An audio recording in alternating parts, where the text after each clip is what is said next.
اول. بسم الله الرحمن الرحیم.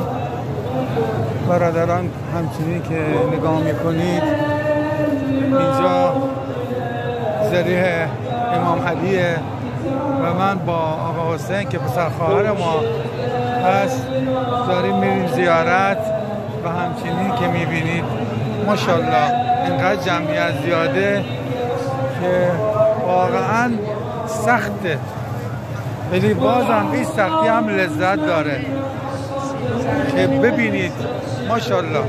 انشاءالله همه کسانی که دارن این تصویر ببینن انشاءالله که روزی خودشون باشه که بیان به اینجا زیارت کنن، ببینن عظمت امامای.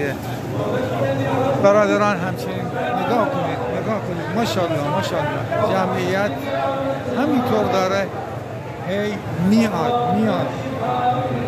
برعکس هر چقدر هم روزا جلوتر بیان جمعیت بیشتر میشه. جمعیت اینجا نگاه کنید ماشاءالله جمعیت.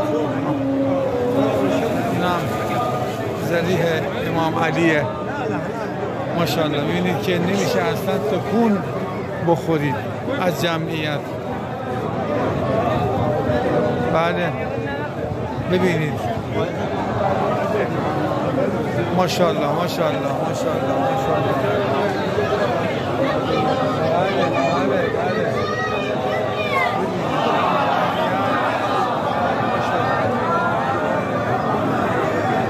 انشاءالله روزی همه مسلمان باشه که بتونن بیان هم خدمت کنن، هم زیارت کنن، هم عبادت کنن.